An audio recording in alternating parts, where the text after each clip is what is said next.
saya kepepet kalau orang bilang. Loh kok bisa kepepet? Ya karena saya sendiri sakit.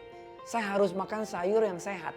Kalau saya nggak ada sayur yang sehat, sayur asal beli aja di market atau kita nggak tahu cara tanamnya gimana, kita makan malah jadi penyakit.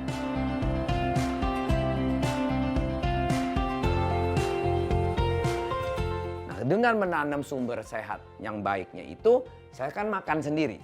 Dengan makan, saya ikutin teori-teori yang benar sayur sehat tuh gimana. Dengan saya makan, badan saya membaik. Dengan makin sehat itu, mau nggak mau jadi ada satu dari dalam membangun bahwa kamu bukan hanya cuma buat sendiri. Kalau kamu bisa ngajarin orang.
Hari ini kita lagi proses panen di dalam greenhouse, yaitu ini tim saya lagi ngambilin buah-buah yang udah layak dipanen. Jadi udah dikasih tanda sebelumnya, jadi mana buah-buah yang akan dipanen. Proses panennya, jadi buahnya langsung dipotong dan tanamannya juga langsung dipotong juga, biar kelihatan tanaman mana yang buahnya sudah dipanen.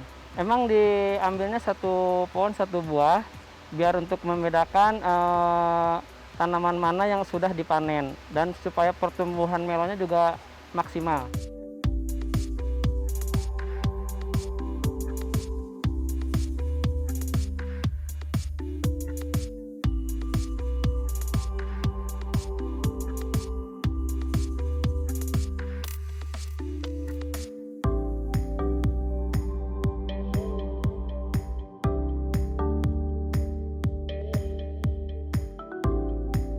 Ini melon yang usianya udah layak panen. Ini biasanya ditandai dengan di sini ada daun yang kayak mengering. Nah, kayak gini. Ini mengering kayak gini. Ini biasanya ini udah menunjukkan bahwa ini udah layak panen, gitu kan. Jadi kalau daunnya mengering di ininya, terus dia usianya udah pas untuk dipanen itu sekitar 85 hari. Seperti itu.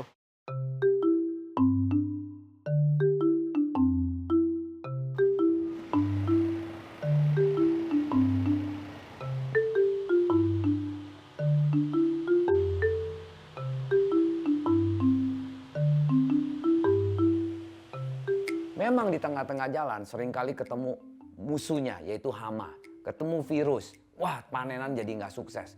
Cuman dalam hati, kalau saya nggak bisa suksesin, bagaimana kita bisa jadi yang pembisnis di agriculture ini bisa didik orang. Nah dengan mau mendidik orang, dengan mau sharing ilmu ini, saya harus bisa menghadapi kegagalan itu. Pernah saya sampai sekali gagal panen yang namanya melon. Sampai binatangnya dikasih binatangnya nggak mau makan itu melon saking nggak enaknya. Dalam hati, aduh saya udah invest kok habis duitnya gitu ya. Dalam hati karena saya harus mendidik orang, pasti semua petani mengalami ini proses namanya kegagalan panen. Kalau saya nggak bisa lewatin ini kegagalan, bagaimana saya bisa jadi guru, bagaimana saya bisa sharing, bagaimana saya bisa ngajarin orang yang selama ini ngadepin yang sama nantinya. Harus saya lewatin. Makanya itu semangat membakar lagi karena misinya mau sehatkan banyak orang, ya itu yang menjadi saya punya api yang di dalam badan saya terus selalu harus bisa. Jadi nekat mau nggak mau jadi belajar lagi. Nah itu yang menjadi terus berkembang nggak stop.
ini sekarang kita ada di GH Growing ya. Kita dari mulai semai, ada nursery, kita masuk ke GH Growing.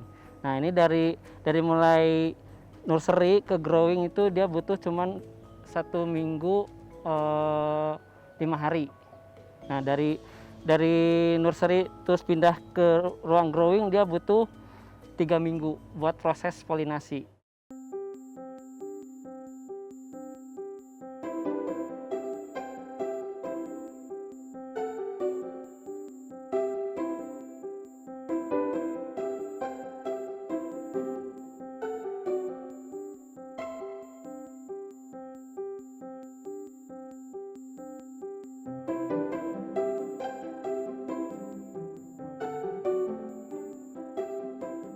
Ini setting buat siramnya berapa kali tergantung ke kondisi cuaca gitu kan, kita setting panasnya, kalau panas kita siram berapa kali, kalau mendung berapa kali, kalau hujan berapa kali, jadi kita setting sesuai cuaca.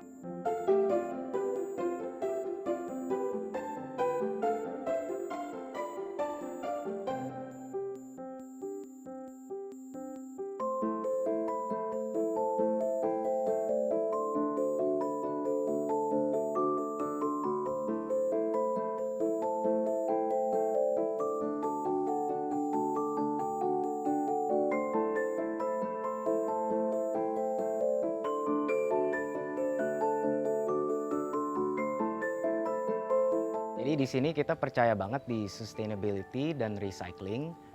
Setiap kali kita panen melon, semua kokopit itu serba kelapa untuk jadi media tanam kita kumpulkan. Banyak waste juga seperti daun-daun yang layu atau daun yang udah mati, bunga-bunga juga yang udah kita panenkan, kita di mixing dengan serba-serba kelapa ini. Kita dijadikan kompos, ditambah-tambah juga mikroba-mikroba, semuanya tanpa kimia, tanpa pupuk kandang. Kita olah ulang untuk jadikan kompos yang kita jual di market untuk bantu home gardening, hobi komunitas kita, dan juga banyak partner-partner farm kita yang bantu tanam buah sayur bersama kami. Jadi semua yang dari hasil produksi kita daur ulang, kita olah lagi, kita nambahin mikroba, dijadikan kompos, itu sebagian kita jual di market dan juga kita pakai ulang lagi untuk next batch tanaman kami.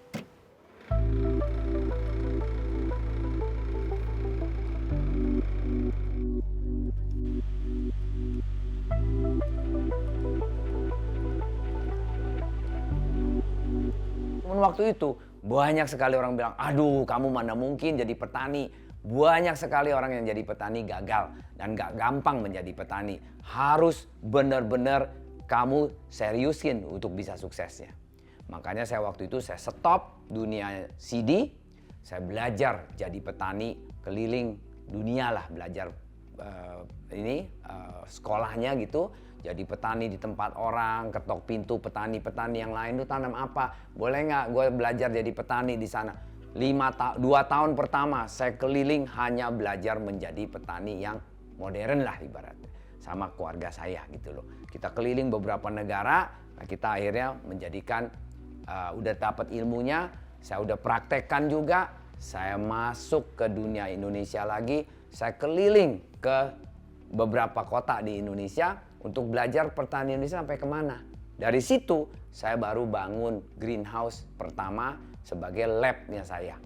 Labnya itu saya belajar 5 tahun sendiri loh, nggak jualan, cuman coba bibit ini, coba bibit itu, bibit yang tidak mungkin bisa berjalan di daratan rendah. Saya coba, bisa berhasil gitu, sesuatu buah atau sayur yang tidak mungkin bisa di daratan panas, daratan rendah, bisa jadi. Nah, dengan eksperimen, dengan banyak buang waktu dan pelajarin ilmu-ilmunya, akhirnya kita udah mampu bisa, baru kita mulai bangun skala besar punya yang namanya greenhouse yang pakai teknologi smart greenhouse.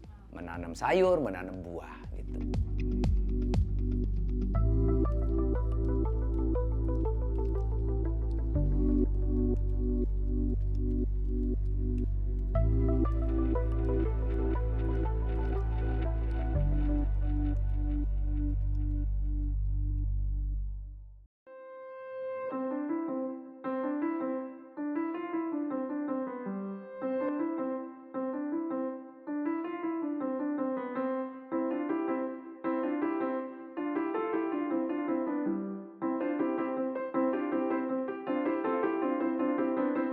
saya tuh pada 10 tahun yang lalu, saya menghadapi divonis sama dokter sakit.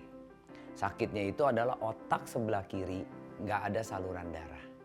Waktu itu saya punya kolesterol 387, saya punya kencing manis 248. Dokter cuma bilang, kamu ini penyakit orang kaya, nggak ada obatnya. Obatnya cuma hanya bisa sendiri berubah. Makan yang benar, hidup yang benar, cara gayanya mesti berubah. Nah, saya mulai makan sayur. Ternyata baik itu. Sayur itu bisa menurunkan saya punya semua penyakit-penyakit yang tadi yang parah itu.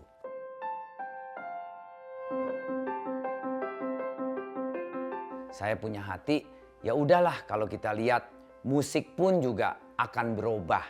Karena dunia musik orang udah nggak mau belanja di musik lagi, udah larinya ke streaming. Jadi mau nggak mau saya udah putusin, ya udah kalau saya udah mulai bisa belajar tanam sayur, saya harus masuk ke dunia sayur yang tidak ada krisisnya, yang tidak ada naik turunnya. Karena orang miskin, orang berduit, orang nggak ada duit pun sama tetap harus makan.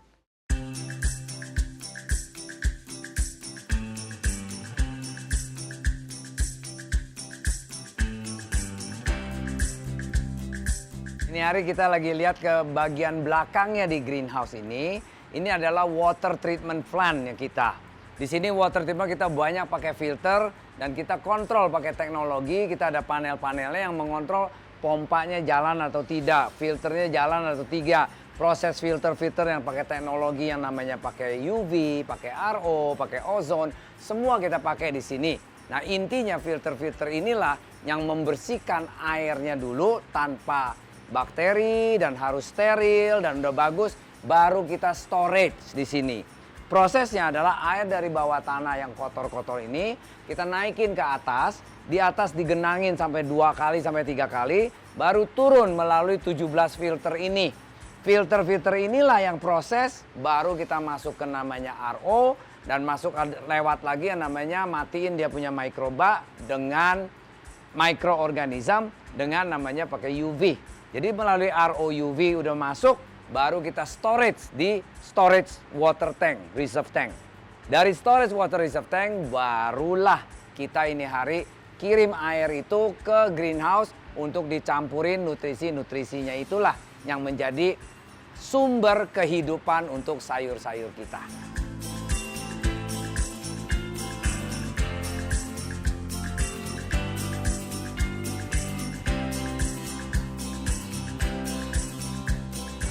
Proses dari situ masuk ke sini, ke sini. Ya, sono langsung. Nah, baru ke sininya. Nah, berarti dari situ itu yang kotor-kotorannya gitu ya. Ngambil ke sini dulu, direndam. Baru ke sini. Sini dicucinya. Cuci, bersih, ke sini bilas. Udah dari sini udah boleh diangkat ke sananya, ya, kekeringannya. Ya. kering. Jadi 3 proses. Ya. Yang kotor-kotoran masih di sini. Ya, masih. Ini udah bilas. Ya udah. Klorin. Oke.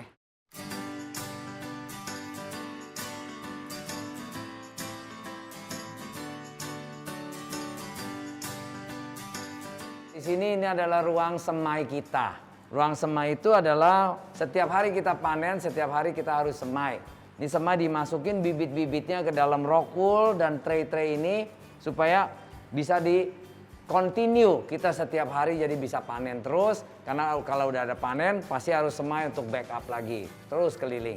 Nanti tim kita lagi satu-satu bibit pakai manual system, satu-satu yang ditanemin untuk siapkan semai untuk next month punya panen.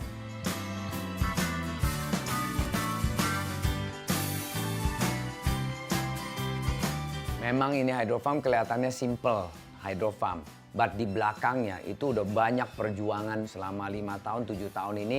Kita bukan sembarangan asal jadi. Benar-benar perjuangan keringat, darah, daging semua dicurahkan dalam satu perusahaan ini. Indonesia negara agraria. Masa sih kita import melulu? Kita harus bisa ekspor. Saya setuju dengan Pak Jokowi punya konsep, kita harus kuatkan lumbung makan kita. Nah, pertanian itu salah satu konsep yang saya anggap the future gitu. Kita harus bisa dreamnya kita ekspor ke luar negeri, jangan kita import melulu. Itu fokusnya saya.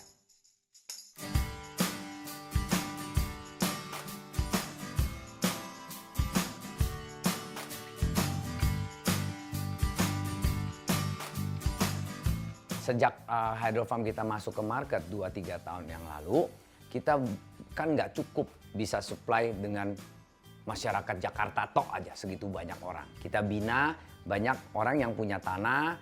Nah, kita bina mereka, ayo bangun greenhouse, bangun teknologinya yang kita selama ini udah ngerti. Mereka mulai tanam, hasil tanamnya kita bantu jualin juga ke masyarakat lagi. Nah, kita udah ada 4-5 partner selama ini di Jabotabek gitu ya. Nah, kerjasama ini so far so good. Malah mereka dari satu farm berkembang jadi farm kedua, jadi farm ketiga. Nah, ini yang kita mau bina. Asal mereka percaya, yes, berarti di kota udah bukan bangunan tok lagi. Sudah bisa tanam menjadi petani. Daripada petani selama ini negatif, ini dijadikan petani kota, urban farming yang keren, yang bagus. Dengan pakai high tech, bangga kita sendiri, sayur kita pun juga bisa laku. Nah, ini yang kita targetkan ke sana.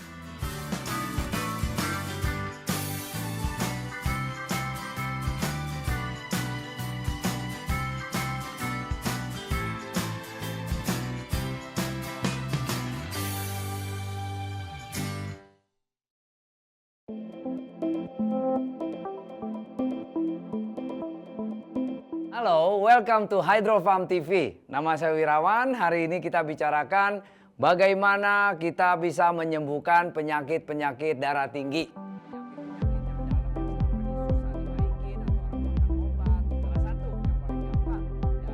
Saya ada channel sendiri yang namanya Hydrofarm TV.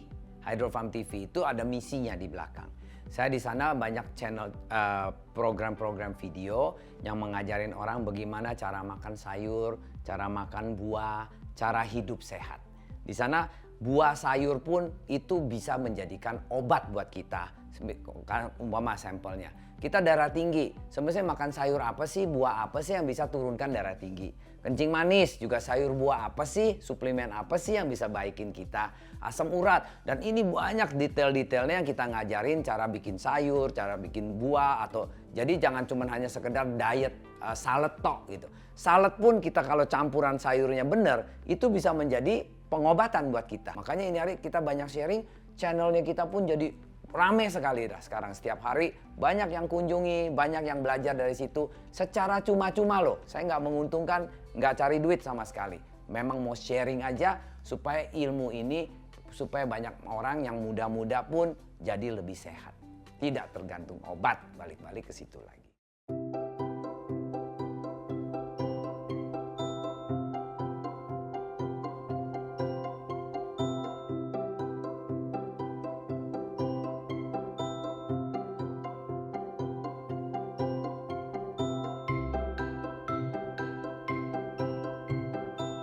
Akarnya kan absorb, kalau bisa nggak ada bakteri, punya air. Air yang bersih itu yang menghasilkan sayur sehat intinya. Oke, itu satu persatu di maintenance, harus dicuci, disikat, dikuras supaya benar-benar yang namanya kotoran-kotoran dibuang. Yang masuk ke akar adalah air yang bersih, air yang steril, air yang bagus prinsipnya. Nah, kalau cara bersihnya kita seminggu bisa dalam waktu 3 kali ya, seminggu ya. Itu kita skala maintenance-nya kita harus bersihkan. Nah, setiap kali panen kita juga harus bersihkan. Makanya penting banget ini kebersihan dan disiplin untuk merawat itu sayur menghasilkan produk yang prima.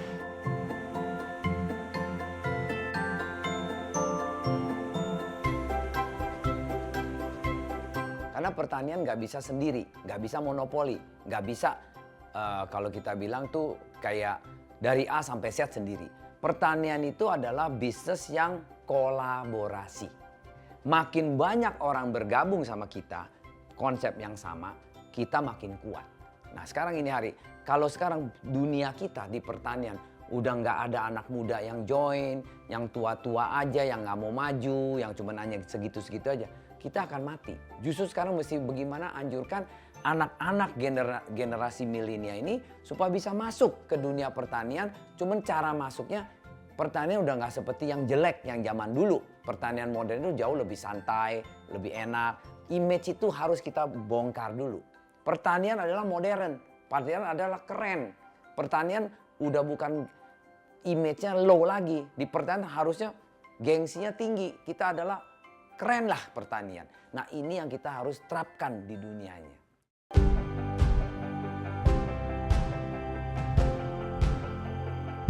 Dari saya sendiri, karena saya juga udah umur 61, saya udah ngalamin yang namanya susahnya kalau lagi sakit. Ada uang pun gak bisa beli sakit untuk orang ikutin sakitnya. Itu yang pengalaman yang benar-benar pahit di hidup saya. Mau mati juga gak bisa, mau hidup juga gak bisa. Mau ditolongin dokter, dokter bilang saya gak bisa tolongin. Itu pengalaman yang saya gak mau diulangi oleh masyarakat. Walaupun saya belajar teknologi hidroponik, organik, apapun makan sehat ini dari luar negeri, saya harapkan kita punya produksi. Jangan kita menjadi pengimport. Kalau perlu, kita jadi pengekspor. Nah, kalau kita bisa ekspor, tularkan ilmu ini kepada makan sehat ini kepada negara-negara yang lain yang butuh. Wah, negara Indonesia akan jadi maju, akan jadi hebat. Dan kita juga anak-anak muda kita jadi lebih hebat, lebih pinter, negara jadi maju. Itu yang saya harapkan. Karena saya umur 60, nggak lama lagi kok. Kalau nggak di-share ilmu ini, kapain lagi? Nggak bisa dibawa pulang. Itu dream saya.